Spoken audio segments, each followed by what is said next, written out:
The Athletic.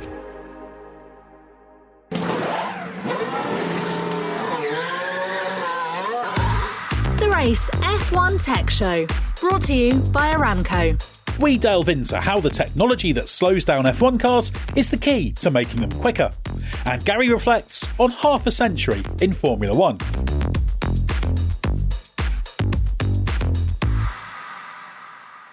We may be in the middle of a lengthy gap in the F1 calendar, but there's no lack of technical talking points to discuss. I'm Edd Straw, and as always, I'm joined by the legend that is Gary Anderson, who, much like Joe Biden, has spent some of the time off on a state visit to his ancestral home.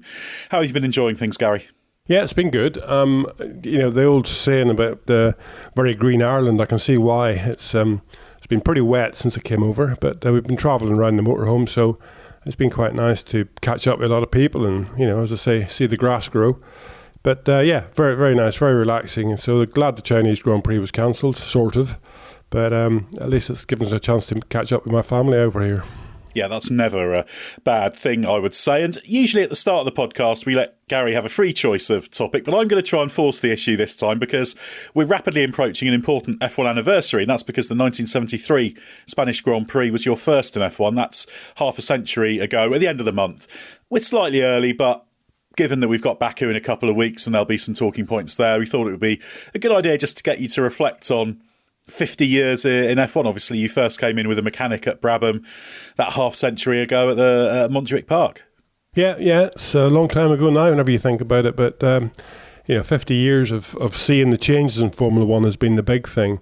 But yeah, 50 years, Montjuic Park, the changes in Formula One over those, 5 decades has been unbelievable, to be honest. It's gone from being a Formula One team being 6 or 8 people and a transit van, and off you went, to what it is today. It's been great to see that change. Will we ever see it again? I suppose we keep saying that. Obviously, it will keep changing. I won't be around in 50 years to see what the difference is, but that 50 years, I think, has seen some of the greatest times. And we keep talking about that. Is this the greatest time in Formula One? I think every decade is, to be honest. Somewhere or another, it brings something new to the show. And the cars that we have today, they're phenomenally quick, very, very advanced technically. They're at a level they've never ever been, before. We were back at Montjuic Park. I remember, we were changing wheels with a sort of T-socket thing and a big hammer, and you were still doing them quite quickly. But you had to change them like that because you didn't have all this equipment around you. So it's not only the cars; everything has changed dramatically over that 50 years. So it's been a really interesting period for me, and I still look at it now as a very, very good lifetime spent in Formula One. And I guess when you started back then, not only could you not see where F1 might be down the line, but also where you'd be. It's funny, I think I was looking through Autocourse from 1991, and there was a reference for sort of Jordan being a bit of a gang of jokers, and there was a reference to you proving that kind of a former mechanic could be a technical director in modern F1. So I guess the Gary of 1973 would be quite amazed at what followed for you. I tend to think of you having 2 F1 careers, technically, although you sort of drifted in and out a little bit in the interim. But do you think that the sort of the mechanic Gary Anderson would have anticipated where you'd have been in the 90s? No, not in any way, to be honest. One of the things that I suppose you can say by being Irish, we've always made things. That's what you did. You didn't go out and buy stuff. You actually made it. And that was good for me, to be honest, because you always questioned why something was in such a way. And I remember, as I say, after I started at Brabham, sitting down with Gordon Murray, asking him, what was suspension geometry? Why, what was this all about? What were these things all about? Why did you need them? What made it work? And Gordon was very, very good at spending time with you to get you more informed, I suppose it was. And then as time went by there, I got the opportunity to do some things on the cars, because at that point in time, as I say, the teams were quite small, so everybody had to contribute. It wasn't like you had a shop that made top front wishbones. You made your top front wishbones for your car. So it was a good learning curve, that period. And obviously being a mechanic, you also learned about the nuts and bolts of it all, and how you needed to do stuff and how you needed to be able to work on cars. So it was a good learning curve, but I never ever imagined getting to the point of overseeing the design of a Formula One car. And thankfully, Eddie Jordan gave me that opportunity. I refused it initially because I thought I just wasn't capable. But after taking it on, I took it on because I never thought the car would actually end up racing. It would be a good project to pull it together and to see what we could do. But it ended up racing, ended up doing okay. So, one of those sort of situations where when the doors open, you've got to take those opportunities and give them a shot, because there's nobody out there that can't do, something if they're given the right opportunity and the right backing to do it. And I had those opportunities. I'm very thankful to the people around me that gave me those opportunities. So, yeah, it's been fun. Yeah, and I guess it's just completely different in terms of the way that career progression happens, and obviously the idea that someone like yourself could kind of dive in and have the career you have now, you couldn't do that. You'd have to go through the more formal channels. So that, again, I guess reflects on how much everything's changed. But it is interesting, the point you make about spending time with people like Gordon Murray, explaining things. One of the things that I do like about the technical side is many of the technical people in F1, they just love talking about it and understanding it, and some are very good at communicating actually what's going on. That's always something I like to see in the technical personnel, a real indication that they have a good understanding of what they're doing, and there's almost a joy in explaining it. Yeah, it is. It's true. And I think it's one of those sort of things, if you're really, really into it, you sort of live it. It's your life. Your mind's always rushing around trying to find better solutions for things, or different ways of doing things, or reasons for things. So you never ever accept, you never walk into a shop and say, oh, look at that, that's really good, I'll buy one of them. You go away and think, why didn't they do it like that? You could do this or you could do that with it. So I think whenever you get a technical guy that has confidence in himself, he will try to explain it. It's the ones that don't have confidence in themselves that don't try to explain it. So I think confidence is a big thing in anything that you're trying to do. And especially if you're setting out with a group of people to try to design a racing car, you need to have confidence in the direction you're taking. You also need to be able to recognise whenever your confidence is taking you down the wrong road, and retract and reinvestigate. So I think you're right in what you say, Ed, that if you get a really good technical guy, he can explain what's going on, because he does understand what's going on. Whereas some other people will talk about it for a long time, but actually they don't really quite understand what's going on. They might not know 100% what it is, that they're trying to achieve, but still they have confidence in what they do know about it. So it's an interesting. It's been an interesting career, and now moving into the media, that's the biggest challenge. Well, I like to think about everything you did in Formula One, actually, on the cars and working for teams, was just preparation for your later career, which is just regularly being asked stupid questions by the likes of me. No, that of course. I enjoy this part because it is about bringing the inside to the public, the inside story, if you can. We can't always get it right, and as we see in many occasions, so the teams don't always get it right either. So you try your hardest to try and see a situation with a car, its body profiles, it's either moving the airflow around the car or either attempting to move the airflow around the car. But it's it is something that you can spend millions and millions and millions and millions of dollars and pounds, or whatever you like to call it, in research to actually understand the car and make the car better. So for some, idiot like myself to sit here and look at a picture or two of a racing car and try to come up with solutions, it's quite tough. But that's what I try to do, because I can only put forward what I see and what I think and where I would try to take it. If it was me, where I would try to take that to try to get better out of it. And it's interesting to see, because on numerous occasions we have seen developments on cars based on something we said 3 months ago. I'm not saying we were right and they were wrong, but I'm just saying every sort of candle you light gives you a little bit brighter light in the room you're in. So every time you can actually get an idea and fire it in there, sometimes something comes out of it.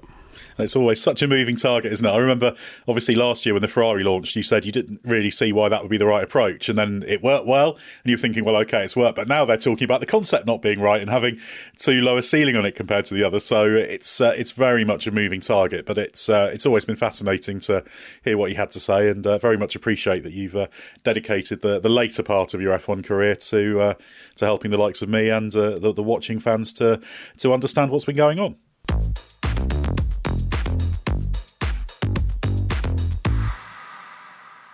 Well, our main interview in this episode is about brakes. So before we hear that, Gary, perhaps we should briefly chat about the evolution of brakes in F1, because when you started, it was before we had carbon discs, but it wasn't long before there started to be experiments with it. And I think you were right there at the centre of it, weren't you, with Gordon Murray and Brabham? Yes, we were. Obviously the initial brakes were just steel discs and various different pad compounds that you could put with them. And they were a bit of a nightmare because obviously dissipating the heat out of the steel was pretty difficult, and the thermal shock into the steel was pretty difficult. So you get a lot of cracking and various problems. But that also was probably time. Time would have fixed that problem if carbon brakes had never been invented. Time would have fixed the problem with the steel brakes. But we at Brabham, Gordon came up with a solution where we used these carbon pellets. There was a machined disc that had sort of a wedge-shaped parts machined into it, which these carbon pellets, you put one in and rotated it, and then put a second one in and rotated it, and they all locked each other into position. And carbon pads to go with it. And we all sort of laughed at this thing whenever we saw it and built it up and went to Silverstone with it. And I actually had a drive in it that day just with the carbon brakes, because it was one of those sort of situations where we always did shakedown stuff, and I used to sometimes take the cars for a little run to see everything was working okay, which is always quite an interesting part of Formula One in those days. You wouldn't do that these days, they wouldn't do it currently.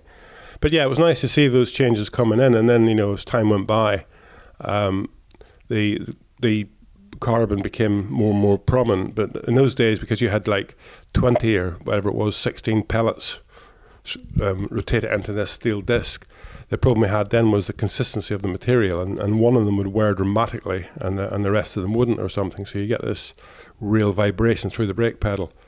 But as time went by, again, the manufacturing of the material improved, and discovered that the density of the material was really important. So we started to weigh out these pellets, making sure that they were all matched on one side to the other side, so the difference was a lot less. And that even carried through even to the beginning of my time with carbon brakes full time on Formula One cars in the 90s. It was just one of those sort of situations where you had to really pay attention to them. Every brake pad had to be weighed independently. Every disc to balance them up. It's not such a big deal if you've got two discs in the front of the car that are the same weight, but if you've got one that's lighter than the other one, left to right, then one will wear quicker than the other, and all that sort of stuff. So even to this day, it's still quite critical to really take care and pay a lot of care and attention to the brake material quality. And never mind that, brake technology itself from the brake companies, from Brembo, it's horrendous the detail they've gone into over the years to bring this product to production. So big change in Formula One. Yeah, and as our interview in a moment will reveal, there's still a lot of progress being made, even though the technology feels like it's quite stable. It's interesting, what you said about the steel disc, because steel disc did briefly almost make a comeback on Zanardi's Williams, if you remember, in 1999. I remember speaking to Patrick Head about it a few years ago, and he said he was actually very surprised to how well the modern steel discs worked when they were put on a car. They weren't actually a huge disadvantage in terms of performance. No, they weren't. I mean, that's the thing about it. That's why I say through time, technology, wherever you're pushed into a corner, you'll find solutions, and that's what was needed for the steel disc. And obviously in other formulas, that's what's happened, because people still need brakes, and carbon brakes aren't legal on every formula. So you have to develop the steel discs as such.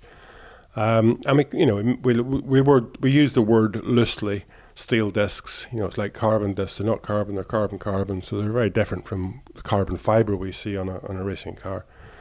But it's one of those sort of situations where time will develop componentry into being more usable than it was in the past, always. And steel discs, whenever Zanardi ran with it, he liked the feel of it. The thing about the carbon discs is there's a working window. It needs to be above a certain temperature and below a certain temperature, whereas the steel disc was much more progressive. So he liked the feel of that disc, although the end result was the stopping power wasn't quite as good, but it was pretty close to being as good. And as I say, if a Formula One team or a Formula One decided that carbon discs were illegal and you had to use steel discs, I'm sure within a couple of years you wouldn't even know there's a difference. Yeah, it's amazing what's achievable. One of the things I remember about those early experiments with the carbon involvement in discs is there was a bit of a tendency for it to overwork the brake fluid and that kind of thing, wasn't it? Didn't Reutemann have a big shunt at Österreichring, maybe, if memory serves? I can't place the shunt because of that. But yeah, the thing about the carbon is the temperature. You can run it so much higher than you could with the steel. So it meant that the cooling was less important, but also that then transferred itself through into the brake fluid. So you had to have something to stop that thermal passage into the critical areas, which obviously if you get the fluid boiling. So there was little. One of the first things I remember was a sort of little ceramic insert that went into the piston on the caliper to stop the transfer of the heat from the brake pad into the piston and then as such into the fluid. So, it's not just one thing that you try to do. It's a whole package of events that actually create a better solution. And as I say, the thing with the carbon brakes was that it would accept working at much, much higher temperatures, but some of the rest of the ancillaries around it, couldn't. So it's, again, the learning curve you need for all of that sort of stuff. But at least, one thing it did do was stop the steel discs from cracking so much. You'd get massive cracks in them, and you'd have to make decisions as a mechanic then on the car as to, this brake disc here's got a massive crack on one side of it. Do you run the car again because of that? Or do you stop and change the discs? So you're always, it's always dodgy. You're always fighting something right on the cliff edge, no matter what technology you have with things like the brakes. Because the one thing about brakes is you need them. No matter what car you're driving, you need to have brakes because you need to stop it. You have all this power, all this acceleration, you have all this speed. But at the end of the day, it still has to be able to be stopped. So brakes are one of the most critical things really on a Formula One car, on any car. If you lose the brakes, you're in trouble. That's if the engine stops or the gearbox, you break a gear or whatever, you can live with all that sort of stuff. But if you lose the brakes, it's not fun. Yeah, it's about the worst thing that can happen. Well, that gives us a really good basis of the history of F1 brakes to take us into our interview.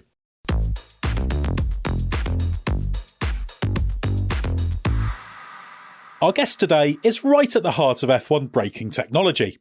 Andrea Algeri is the racing customer manager of Formula One for Brembo Racing, which supplies every team on the grid in one way, shape or form.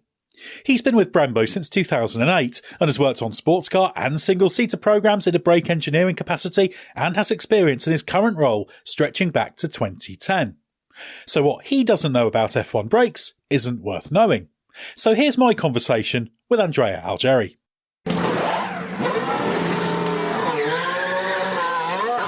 Well, Andrea, thanks very much for joining us. We're looking forward to getting into the details of F1 braking systems. We'll start off quite basic and kind of take it from there. But obviously, most people are familiar with road car braking systems. So perhaps you could just explain an F1 top-end braking system compared to what you'd see on a road car in terms of the effectiveness and the technology involved. Okay. Basically, the functionality behind the braking system is similar to what we see on the road cars. So we have a brake disc and pads that are pushed against the disc by a caliper that is basically moved by some hydraulic pressure generated by the driver through the action on the brake pedal, basically. The main difference are obviously a bit the layout of the brake system, because in the standard road car, you normally brake at the same time on the front and the rear axle, basically with the two different lines that are in some way applying pressure front and rear at the same time, obviously. On the racing car, the lines are different. So front are different from the rear line. You have two different master cylinder, and this is led to create some redundancy in case of something is not working properly. While, for example, on the road car, when you push the pedal, you always have two different lines, but you normally brake front left and rear right, or front right and rear left wheel at the same time. So apart from this layout, the big difference is obviously consisting in the materials that are used.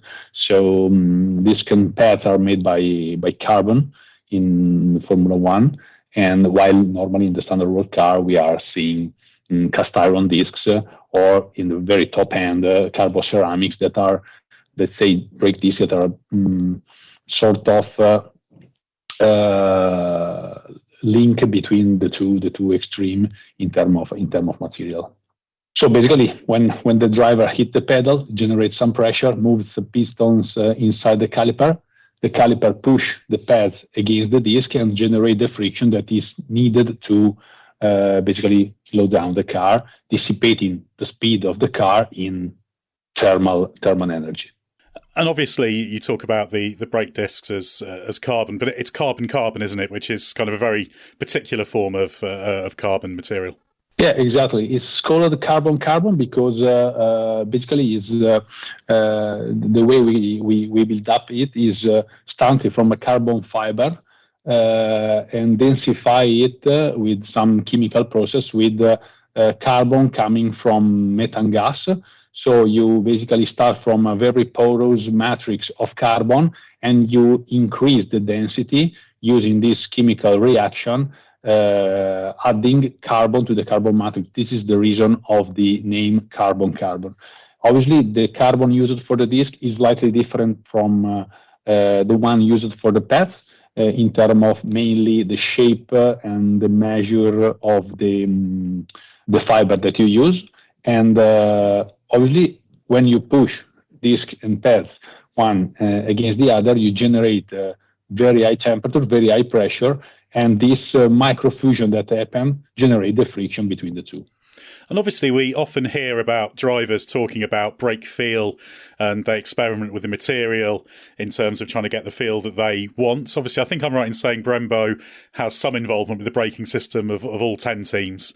I think I'm correct in saying that. So how much variety is there between teams in terms of their demands, and how much variety is there available to individual teams in terms of fine-tuning the feel of the material? And I guess a big part of that is the pad material. Okay. Let's say that obviously the feeling, it really depends on the driver behavior and driving style, and also the ability to feel small difference between one system and the other. Brembo normally supply, as you said, all the 10 teams with at least a few components of the braking system. In general, we propose a pair of material in terms of carbon disc and pads, while basically the caliper are made from aluminum that are very similar to across the teams. What is different, obviously, is the shape of the caliper that is fully customized. Also, the disc, I would say that is customized considering the request of the teams in terms of cooling mainly, but also the driving method.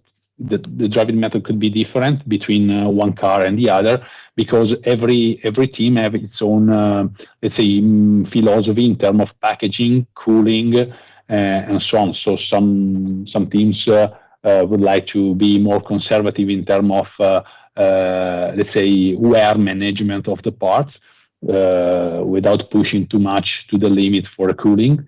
Other teams have an approach very, very strong in terms of cooling, maybe changing quite often the parts because the wear available is lower, for example.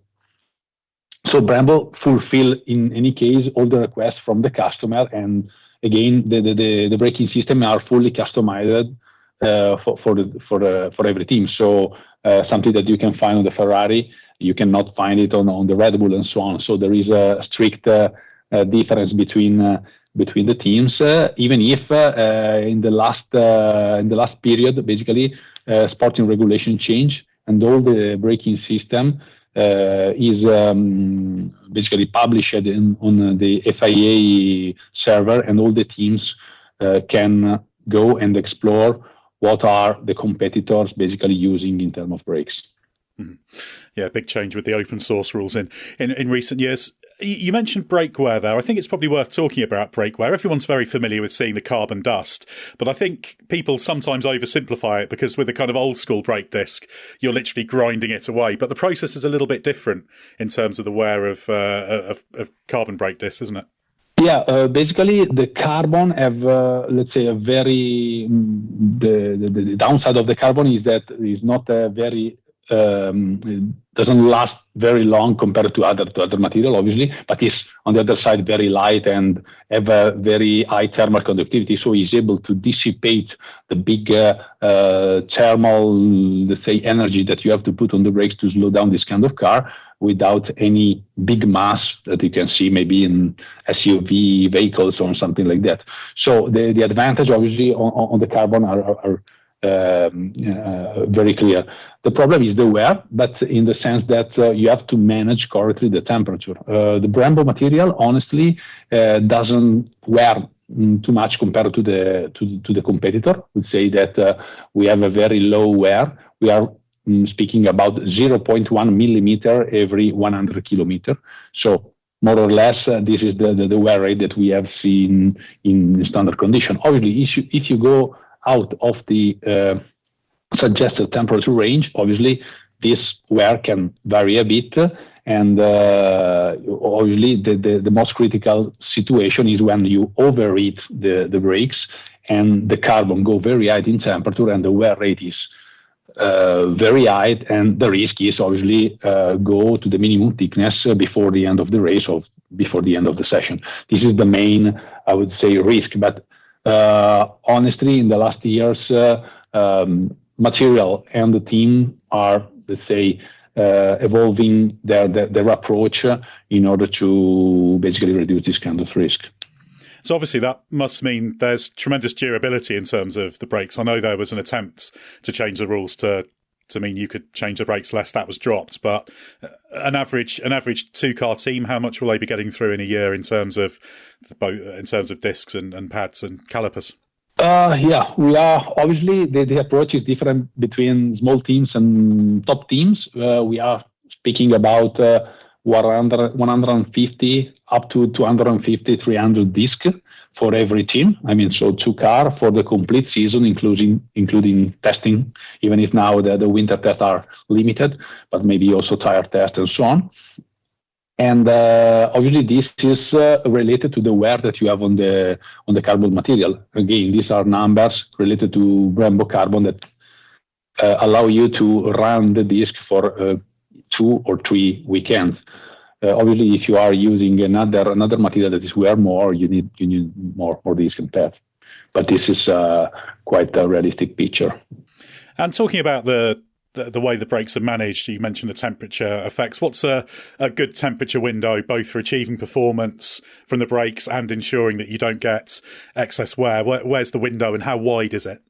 Okay. The temperature mainly is related to the carbon performance. So the window that we suggest to the team is between 250 up to 500 Celsius degree. This is temperature measurement at the end of the straight, what we call is end of the straight temperature. So just before it hits the brakes at the end of a long straight. This allows you to have the best performance in terms of friction and also keep under control the wear. On the other side, you have the calipers. The calipers obviously overheat after many braking events because the carbon is, let's say, running hot. Because during the braking, the carbon can go up to 700, even 1000 degrees. So you have to manage also with the cooling, not only disc and pads temperature, but also the caliper temperature. The caliper temperature is made, say the caliper is made by aluminum, so the temperature should be kept below 200 degrees. And again, the high temperature on the carbon means that you wear more, and you maybe lose some performance in friction. Very high temperature on the caliper means that you have long pedal, and this is something that the driver complain a lot. And to manage this, obviously, you cannot increase the cooling while you are driving. The only action that you can do is what we call lift and coast. So they basically release the throttle and wait a fraction of a second or maybe 1 second before it's the brakes. This allows the car to cool better the braking system. And sometimes the situation could be recovered, some other not, and it really depends on the temperature you're running on the car. Can brake bias be used to great effect in terms of that management, or is that a very small contributor? No, clear. No. The brake bias can be tuned also not only for dynamic of the car to increase the performance, but also to manage this kind of situation. Moving maybe rearward the bias, you can save a bit the front and reduce the temperature on the front. Obviously, is not the best in terms of performance, because when you are doing this kind of action, you are losing lap time for sure. So it's something that should be, let's say, you have to make some choice during the race. You're listening to the Race F1 Tech Show, brought to you by Aramco. Aramco continuously push the limits of engineering excellence. As the global energy partner of F1, they drive a shared vision to real-world innovation that aims to lower emissions, enhance performance, and accelerate human potential. Aramco, powered by HAL. Obviously, the braking systems have changed quite a lot in the past decade or so with the arrival of the V6 turbo hybrid. So it's probably worth talking through how things have evolved, particularly with the introduction of the ERS package and the brake-by-wire technology, which I think Brembo supplies control units as well for that to some teams. I think I'm right in saying. Correct. So very heavily involved in that. So how much has that changed things? And can you give an idea of what's going on dynamically kind of in the moment as this changes and the brake-by-wire system adjusts to give you the consistent rear brake bias?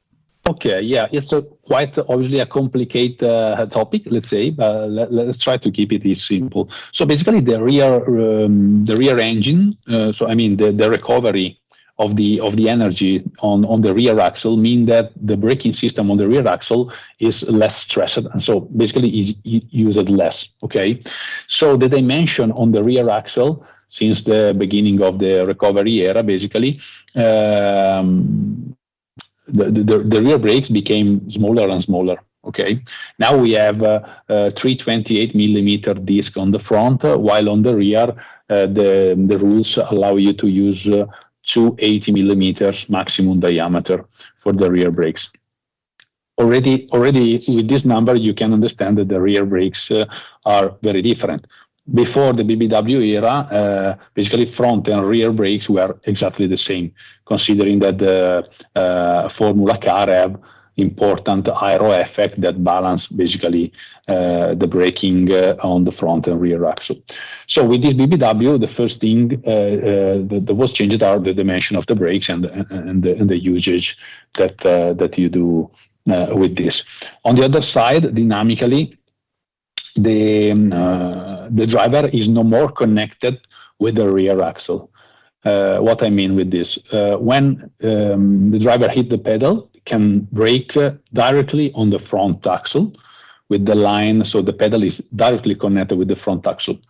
While for the rear axle, the pressure generated go in a simulator, and the rear pressure, so the pressure that are generated on the rear caliper, is managed by what we call BBW, that is just an hydraulic actuator that generates the pressure on the rear axle, but is fully controlled by the ECU of the car, so the electronic part of the car. And this is, let's say, needed because during the braking, you have a part of the braking that is managed by the electric motor and the recovery of the energy. And the other is managed by the standard braking system, so the dissipation of the speed through friction and thermal energy. These two effects should be blended. Okay, you have to blend it together in a single braking event. So it's something that happens very fast, and the driver cannot obviously manage by itself, but he needs basically an automatic aid, to do this kind of job. And to get an idea of the complexity of that system, how reactive does it have to be? What sort of sampling rate is it reacting to? Because obviously, when you're under braking, I imagine the amount that's being harvested, the impact on the braking, is constantly changing. It's not just going to be a linear, straightforward one. Yeah. We are speaking about thousands of seconds. So really millisecond, a few milliseconds to change the condition, and obviously the electronic control of the car can let's say use different parameters coming from the front brake the pressure generated by the driver, the temperature of the front disc, and evaluate the situation to give as an output the rear pressure that are able to brake the car on the rear axle. And this is also, let's say, change a lot also on parameter and the brake bias that the driver is able to choose between one turn and the other, and not only during the single braking event. So this is where we get into the kind of customization of braking shapes and that kind of thing. How much progress has been made in the past 10 years in terms of that optimization? Because you've got the first stage, which is just making it drivable, but then there's the whole thing of the dynamic inputs on the car. So that must be hugely complex and actually quite a bit of performance in that. Yeah, for sure. I would say that in terms of brake material, so I mean the friction material, disc and pads, the main, let's say, advantages and progress that we did in the last 10 years are mainly on the constants of the performance across the life of the component, trying to guarantee a very constant mu and performance across many different kilometers, and in trying to open a bit the temperature window where you can use the carbon. In this way, the carbon can be used also in wet condition without any problem, or very high temperature for that kind of track that for their layout are very demanding in terms of temperature, on average temperature on the brakes. The caliper, obviously, you are going to look for the lighter caliper possible without losing stiffness and giving to the driver a stiff pedal. So in this sense, we make some development in the raw material of the caliper and on the shape of the caliper. Topological optimization was one of the let's say new solution that we use, and we use to guide our designer to basically put the material in that area that are very important for the caliper stiffness without, let's say, shaving the material where is not necessary, trying to save some grams and so on. So trying to get the best weight stiffness ratio that you may ask for to the caliper. On the BBW, for example, the packaging is one of the aspects that we improved more. And as you said, basically at the beginning, the tendency was let's try to let it work without big drama. And secondly, we start to see solution that let's say are go in the direction to have performance, and if something is not working, obviously you have to retire the car. You cannot let's say think to finish the race with the BBW that is not performing at its best. At the beginning of the process, obviously the BBW have been designed also to, let's say, run the car in general to run without the BBW that was performing at the best. One of the other changes there's been recently is the increase to the 18-inch wheel rims, which obviously had an impact. I think that was the last time I spoke to you, was when you were preparing for 2022. Obviously, that created various different challenges. What was the reality like when it came to understanding the cooling characteristics and that kind of thing? I know some teams had more trouble than others in terms of optimizing that. How big a challenge was that shift, and how well did you hit the objectives for the start of last year? I would say that we coped quite well with this big challenge. Obviously, as you said, the main difficulties have been basically try to imagine something from zero, basically because we didn't have any reference, and let's say everything has been done few years ago, because obviously to make carbon development takes a lot of time, and apart from the shape of the disc, we have to redesign basically the raw material structure to work with this new dimension, to be produced in big scales, obviously with this kind of new dimension that are required, and review a bit our process in general. But the most critical part was that we didn't have at the time a car to test it. So we have to do it by our own on our dyno. So the dyno bench that we normally have here in Brembo run a lot of this kind of disc, a lot of let's say variation between the three solutions that we target as reference, and then choose the best one, making modification. And it was a very, very long process. I would say that considering how the 2022 season went, we are quite happy with our development. We are continuous working to follow basically the increasing performance of this kind of cars that are, let's say, I would say, at the beginning of their let's say development process. So we are trying to cope with the increasing performance, trying to give to the teams material that is strong enough, light enough, and perform in the right way. I was looking through some of the promotional material that went out, and there are a few things in there that changed for this year. The brake systems were lighter, 300 to 350 kilos, which you think 300 to 350 grams even. Kilos would be impressive. Obviously, that's I kind of get that. But there was also a claim about a 5% increase in braking torque, which I must admit surprised me. There could be such a big gain, because I'd assume this is fairly mature technology. So where do you find such a big step? Because 5% is very significant. I would say that already in the 2022 we have been, let's say, looking for this kind of number that are obvious, as you can understand, are let's say coming from the teams.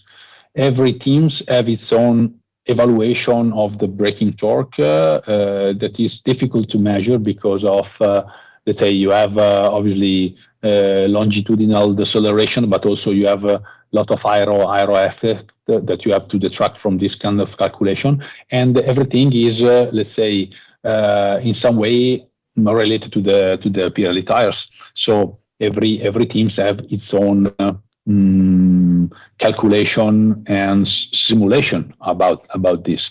So the 5% is an average value that we commonly see across all the teams, and this is only coming from aero optimization of the car, basically, and also maybe something also coming from the Pirelli tires. I would say that our disc were in general able to, let's say, resist this kind of torque increase since last year. But this year we make few small change in the geometry of the disc and in the driving shape. I mean the shape that, let's say, designing the link between the titanium bell and the carbon disc in order to have the same safety factor that we had last year. So in this way, we are in the same position of the 2022, even if as we say, the car performance are increased.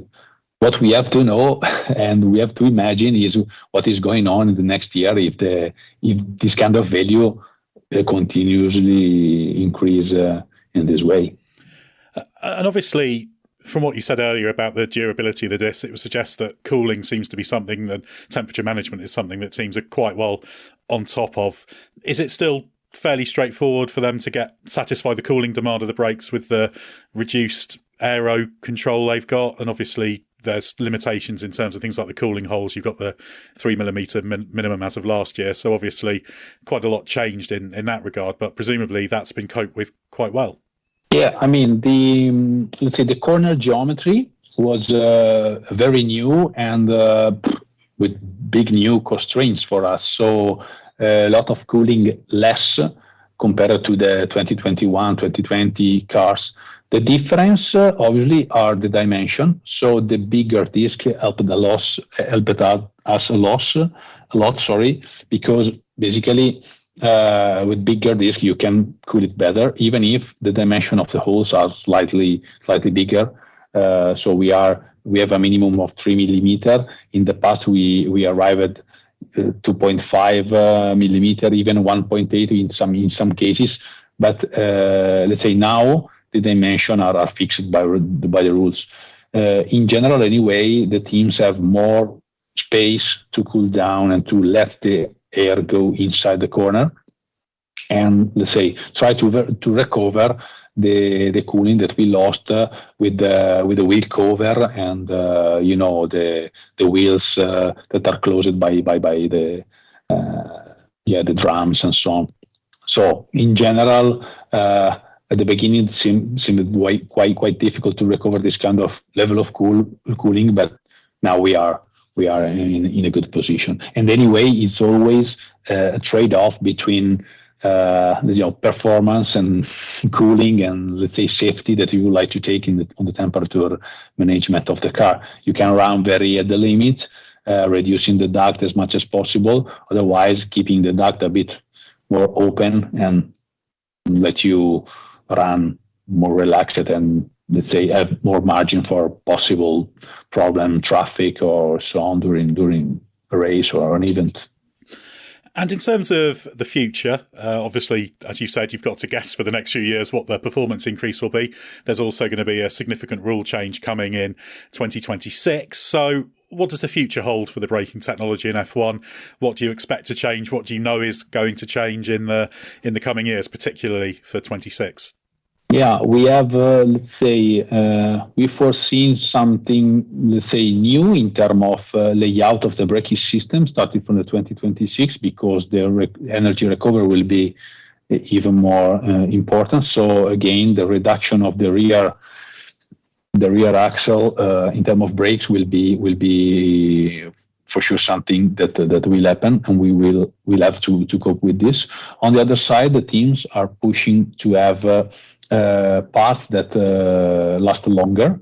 This is for budget cap reason, but also to, reduce the amount of spare that they would like to. They have to order basically to fulfill a very long season. So if we are speaking about a 25 race season, even more, and the budget cap is more or less not increasing at the same speed, the request is have a caliper that lasts longer, wear rate of the carbon lower.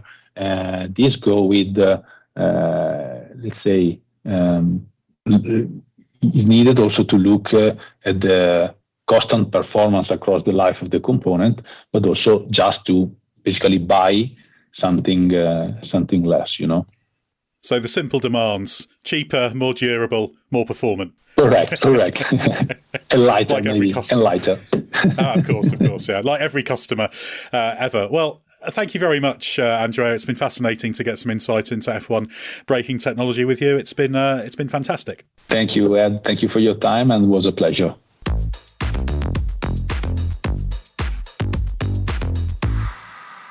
If you're listening to this podcast, you understand the value of asking questions. At Aramco, answering questions helps them engineer a better future. So if you'd like to know how something works in F1, please send us a question to answer on a future episode of this podcast. It can be on anything at all, F1, ancient or modern, just some technical question you've always wanted to know the answer to. Send a written email to podcasts@therace.com, or if you prefer, record a voice note and send it to us, and make sure you let us know who you are that we can play on the show. We got 2 questions this week, and our first is in audio form. Hi, Ed and Gary. My name is Cy Ferguson. I live in Southern California. Been a Formula One fan since Prost and Senna were duking it out in the MP44s. I'm 43 years old. I thoroughly enjoyed watch Seb Vettel push Nigel Mansell's iconic Williams championship-winning car to the limit on sustainable fuel before he retired. My question is, would said sustainable fuels be able to eke out peak performance in proposed future formulas? And what are the potential downfalls or reliability issues that might come with such changes in fuel used? Thanks, guys. Keep up the great work. Cheers. Well, again, it's a bit like the brakes. If it was now required to use that fuel, then everything would get evolved and you'd recover from all those problems. I have no doubt that you will get the power out of it. Reliability issues, obviously, people will address those situations. The teams will address those situations. The engine manufacturers will address it. So no matter what is thrown at a group of people like Formula One, they will find a solution to it. And that's the greatest challenge. Seb was right in what he was saying about the fuel. It is great to be able to run the car like that with a sustainable fuel in it, and maybe that's the direction we should be taking. We're talking about regulation changes for 2026. Maybe those are the bigger steps that we should take, because we're tinkering with it, to be honest. I suppose you might call it in Formula One. We are tinkering with that change of fuel, but maybe we're not doing a big enough step change. But I think every problem will be solved. You just got to throw the problem out there and let the teams and the fuel companies get on with finding the solutions to it. Yeah, it's an interesting trade-off, as Vettel said F1 should make the change straight away, and they could move to a sustainable fuel, IndyCar style. But when we interviewed Pat Simmons on this podcast about the future fuels, he said the delay is because F1 wants to do it properly. So that's about working towards fully synthetic fuels using carbon capture technology, which is still relatively immature. That's what the Aramco developed F2 and F3 fuel that's being used this year is all about, which is a very significant step, and that will feed into the F1 fuel project for the rule change for 2026. So it's a tricky balance, isn't it, of doing a little in the short term, as Vettel suggested, compared to making a bigger step in the longer term, which is what F1 is doing. Well, yeah, nothing's ever right and never a right solution. But I think that the way the world's going and the climate change, that Formula One should be setting an example. It's a very worldwide formula that that uses fossil fuels to achieve a goal, or uses a percentage of fossil fuels to achieve a goal. So at the end of the day, even though the racing cars out there that we see in Formula One, the percentage they use is so minute relative to road cars. But it is the public eye. It is the vision. It is what can be achieved with a certain thing. If Formula One was all electric, would people go out and buy electric cars? More people would probably look at them because it can be done. Formula E is a very different formula from Formula One, and one of the things I'm never quite sure about Formula E is why it is the way it is. Why isn't it an electric, as such, touring car championship? DTM, for example, in Germany could become electric tomorrow. And then you see the high-performance cars that are electric and how far they can go. So it's one of those sort of situations. I think that whatever you throw at Formula One, it will find solutions. And if, as Pat Simmons says, they want to take it step by step, the world's changing dramatically day by day. So at the end of it, the time, you're always playing catch up. And sometimes you have to take that big step first and sort of like resolve the problems in a bigger manner, or in a bigger amount of problems immediately. Because if you keep solving small problems, you also keep generating more problems. So if I was making some of the decisions, I would be taking a bigger step than Formula One has taken for 2026. And the second question comes from Thomas, who is from a part of the world not so far away from where you are now, who says, this is a question or musing from a Derry man for Gary. Carlos Sainz reported after Jeddah that following is more difficult than last year. Is this specific to the Ferraris, or are the teams finding ways of creating outwash, ultimately diluting the current regulations and their intended impact? If so, this is disappointing and shows that the teams are more dynamic and resourceful than the regulators. Well, I guess there's a hint in the answer to that, Gary, by the fact Haas, which has a similar concept, has also complained about having more problems with this. Yeah, I think you always will. When you've got no matter what the level is, when you've got a racing car or a projectile passing through airflow, and that airflow has a degree of turbulence in it, then some cars will be affected a little bit more than others. It depends on how, obviously the airflow is managed, and that will always happen. These cars, they're generating more downforce than they were last year, even though with this floor regulation changes, the height of the floor is changing that little bit. They're generating more downforce than they were last year, and that doesn't happen for nothing. They're doing it because they're using that airflow more, and when you use that airflow more, you're going to create more turbulence. Now, whether it's outwash or whether it's just diffuser turbulence, or it can come from anywhere. The fact you've got a racing car that's got 4 big wheels and tyres in the open air, they are always going to create some sort of turbulence. And really, we talk about outwash like it's the magic thing where suddenly you're spilling airflow out around the tyres, front tyres or rear tyres. And that's what makes the car work better, because that's airflow that's not going under the underfloor of the car, of your car. So at the end of the day, that's how you get more downforce out of it, by making sure you're allowing the underfloor to have as clean an airflow as possible and getting rid of all that turbulent, mucky airflow around the outside of the car, and somebody else coming along behind it is going to be affected by it. Now, why the Ferrari sort of theoretically concept should suffer more than, let's say, the Red Bull concept in following another car, I'm not quite sure of that at all. I'm not quite sure why that should be. But I'm sure there's lots of reasons for it. But I think that any car following a Red Bull, which I suppose unfortunately most cars are following a Red Bull at this point in time, will suffer from the turbulence created by that type of car. So I'm not saying it's a Ferrari's problem that they suffer from turbulence more than other cars. I don't think they do. I think the fact that they're not leading the bunch is the big problem. So Sainz needs to buckle down and say, yeah, these things happen. There will be, racing cars are always difficult to drive. There will be effect by the turbulence of following another car. The most important thing is get your car quick enough so you're not following anybody else, and then maybe you can take a step forward.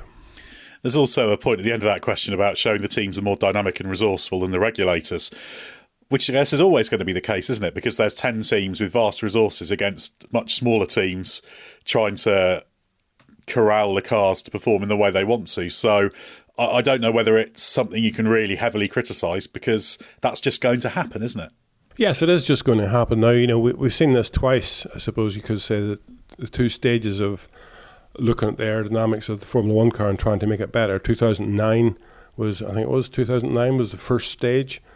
When I was reasonably critical of what appeared from the regulators, and the fact that it was a very, very naive concept they had, a very, very basic car, and obviously it took the teams and their manpower that they had at least one day to overcome the what they laid down as being the solution to overtaking problems, and then we went through a period of time whenever the cars just got worse and worse and worse. And now we're back there again. Now this time, as Pat Simmons himself said, there's a lot more research being done into the cars that are currently, or cars that were created for 2022 when these regulations first came in. But even still, the teams will overpower that, because each team has more manpower individually than the FIA totally, or than the regulating body totally. So, you get 10 times that power to try and find solutions to the problem. And obviously, as we see, once one team gets it right, the other teams will start following suit. So that's always going to be the way, that it's going to be hard to keep on top of it unless you can build a system where you can dot the I's and cross the T's consistently, just to get on top of these little scenarios that's happening, and things like front wing end plates and the detail of them, and how the front wing falls away, how you get more outwash around the front tyre.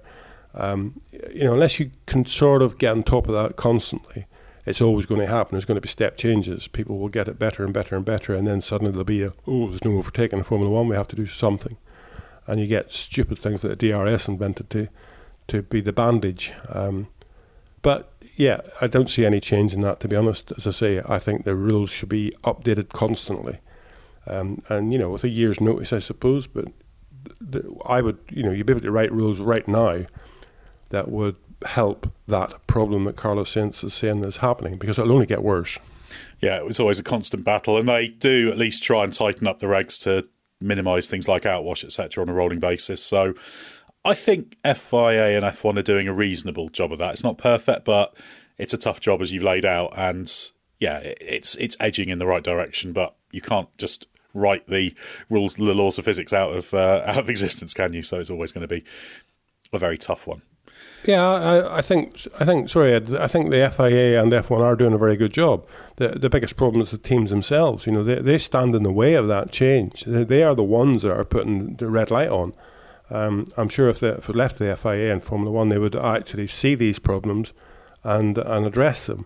But they're not. They have to get this majority voting and go on so forth.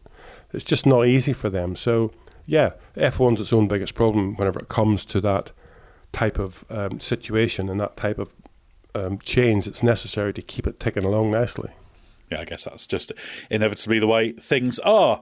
Well, thanks very much, as always, Gary, for your insight. If you've got any questions for Gary, make sure you send them to podcasts@therace.com, and that's podcasts@the-race.com. We like them in voice note form, but you can do them in written form as well. We'll be back in a couple of weeks after the Azerbaijan Grand Prix for our next edition with Gary. But in the meantime, keep checking the race website. Loads to read on there, including regular articles from Gary. So join us next time for more from Gary. You've been listening to the Race F1 Tech Show, brought to you by Aramco. Be sure to like, follow or subscribe on your favourite podcast app so you never miss an episode.